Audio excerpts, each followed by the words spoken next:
We're entering an era in which our enemies can make it look like anyone is saying anything and What's known as deepfake technology. To spread disinformation. Leave the government, the media, and the public struggling to discern what is real and what is Now fake. it's going to be even harder to trust the news or time when we anything. need to rely on trusted news sources.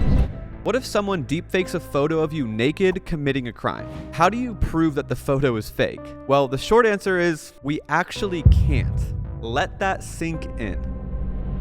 We're at a point right now where anyone can generate any image of you doing anything that they want, and we have literally no ability to defend ourselves. This is our current reality.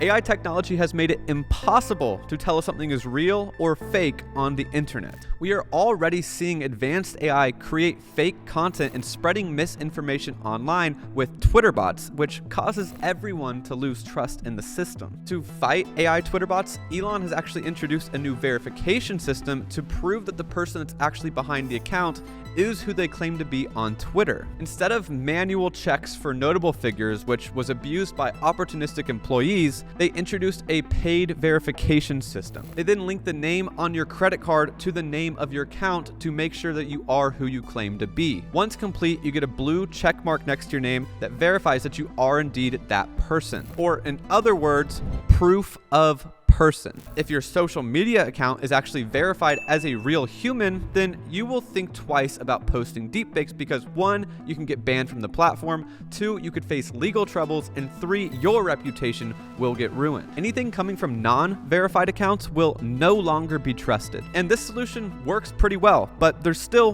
one big problem. This only works on Twitter. Are we supposed to pay for every website that we visit just to prove that we're real? No. So this is only a short-term fix for this individual problem. We need to prove humanness everywhere on the internet, or else we won't be able to trust anything online ever again. And to do this, we must enter a new chapter of human history. Let me explain. Right now, when we're on the internet, we create separate accounts for each platform that we are on. Now, what if instead of separate accounts, we just created one master account and then use that single master account to log in on every platform? That way, we can prove we are human on the master account, and then we can prove humanness on every website that we visit. This master account is essentially a digital ID, which makes you think, why don't we just have digital IDs? I mean, if we did, not only can we verify that our content comes from humans, but we could also eliminate all spam, eliminate voter fraud, and even guarantee fair distribution of government welfare or even a universal basic income. And on top of all this, digital IDs could be global, not specific to each country, which would make traveling internationally much more efficient. Global digital IDs just seem like a no-brainer, but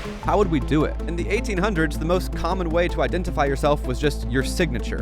And in 1926, we introduced photo passports, and in 1985, passports became machine readable. So we're due for an upgrade. Believe it or not, in 2019, Sam Altman, the CEO of OpenAI and ChatGPT, actually created this exact solution with a blockchain company he helped start called World ID. So here's the idea. To get your digital ID, you'd go to a local location and register your eyeball with a quick scan. This would then put your eyeball scan in the system, and you would get your digital ID in the form of something called a soul-bound NFT. This new digital ID would then be held in your master account like we talked about earlier. But these master accounts are actually called digital wallets. So just like you hold your physical ID in your physical wallet, you will now have a digital ID in your digital wallet, aka your master account. You then connect your digital wallet to every website that you visit on the internet to prove that you are in fact a living, breathing human.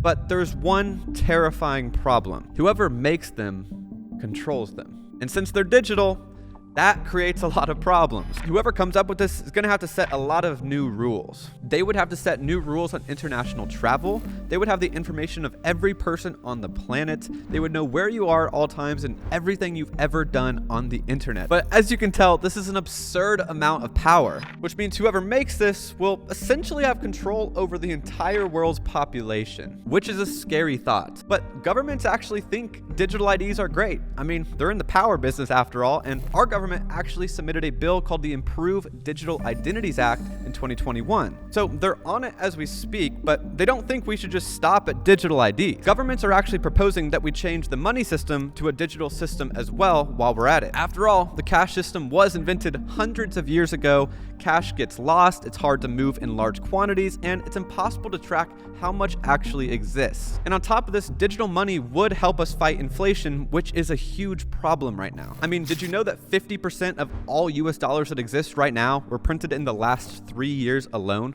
Think about that for a second. And just to clarify, printing more money does not create more money. It simply lowers the value of all existing money. And once that money is physically printed, it can't be unprinted. So there are serious limitations to physical money, and to circumvent those limitations, we've kind of created this complicated digital system, which are basically glorified IOUs. I mean, right now, 95% of all cash transactions are actually done digitally through this IOU system, which is why bank wires take several days to process and can only be done during business hours 5 days a week. So if we want 24/7 instant cash payments, a transition does make sense. And that's what we're seeing live right before our eyes right now. A complete reinvention of the global monetary system, which has massive implication on how the world will work moving forward. The Federal Reserve is looking to create a new digital dollar to help us, but how it helps us is exactly why it's so scary. So if money is digital, that means that it can be programmed, or in other words,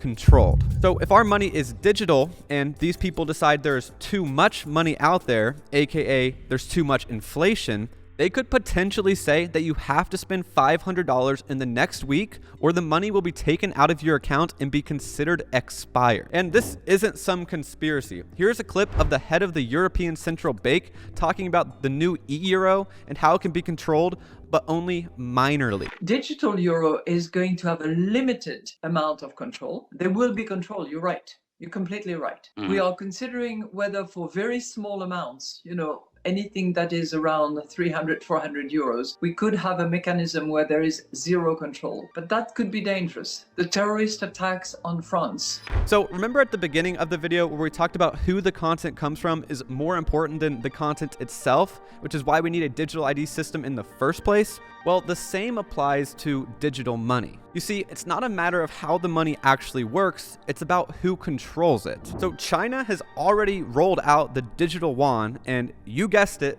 their money literally has expiration dates and even a social credit system. And well over 114 countries are actively pursuing creating their own digital money, aka central bank digital currencies, or CBDCs for short. And remember how I said that digital IDs could be global? In theory, the same now applies to digital money, which means the fight to become the new single digital currency of the world has begun.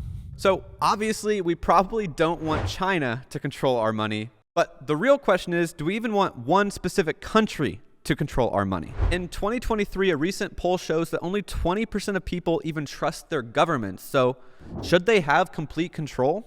Though digital currencies would help us fight inflation, speed up transactions, and even lower the cost of international wires, these benefits come at a cost. It comes at the cost of complete control by a very small group of only 150 people. There's about 150 people that run the world.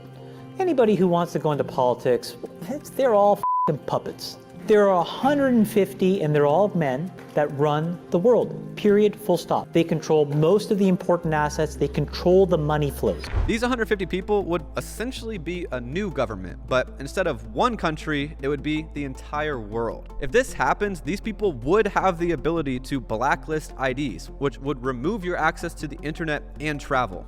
Also, your money, which they can track every single transaction, remove money from your account if you break a rule, and even make money expire, which means no more saving. And all of this power will be justified by the fact that it will reduce crime. But that is a slippery slope. So to combat these people from having too much control over our digital money, a new technology would need to be developed. We would want to make sure that this new technology would make it so digital money could not be controlled by one centralized group of people. No one but you can move money in and out of your accounts, and no one can make your money expire.